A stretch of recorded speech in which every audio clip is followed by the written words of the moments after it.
Hi, its day 11 of 50 days weight loss challenge. இன்றைக்கி empty ஸ்டொமக்கில் white sesame seeds எடுத்துக்கிட்டேன். Then jeera water. இன்றைக்கி என்னன்னே தெரியல, morning itself I started craving for sweet. Already நான் சாப்பிட்ற ஓவர் நைட் ஓட்ஸ் கொஞ்சம் ஸ்வீட்டாக தான் இருக்கும். Still I was craving for so much sweet I guess. So நான் காஃபிக்காக வாங்கி வச்சிருக்கிற இன்ஸ்டன்ட் காஃபி மிக்ஸில் கொஞ்சமாக எடுத்து இந்த ஓவர் நைட் ஓட்ஸ் கூடவே கலந்து அதில் ஹாட் வாட்டர் போட்டு ஃபுல்லாக மிக்ஸ் பண்ணிட்டேன்.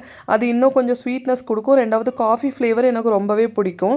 அது கூடவே ரோஸ்டட் சன்ஃப்ளவர் சீட்ஸ் ஸ்டாப் பண்ணி காலேஜ் எடுத்துகிட்டு போயிட்டேன். இது ரொம்பவே டேஸ்டி அண்ட் ஹெல்தியான பிரேக்ஃபாஸ்ட் தான். பட் நமக்கு டைம் இருக்கணும் அதை நல்லா சூ பண்ணி சாப்பிட்றதுக்கு. எனக்கு ஃபர்ஸ்ட் ஹவர் கிளாஸ் இருந்துச்சு அப்படின்னா நான் சீட்ஸ் கொண்டு போக மாட்டேன். மிட் மார்னிங் ஸ்நாக்காக வாட்டர்மெலான் சாப்பிட்ருந்தேன். லஞ்சுக்கு பாயில்டு ராஜ்மா, அது கூடவே ஹங்கர்ட் வித் ஹனி, தென் கியூக்கம்பர்ஸ் இதெல்லாம் சேர்த்து எடுத்துகிட்டு போயிருந்தேன். எனக்கு கியூக்கம்பர்ஸ் அவ்வளோ பிடிக்காது. பட் வேறு வழி இல்லை, அது ரொம்ப ஹெல்தின்றதுக்காக நான் சாப்பிட்டுட்டு இருக்கேன். ரெண்டாவது கேலரிஸும் ரொம்ப கம்மி.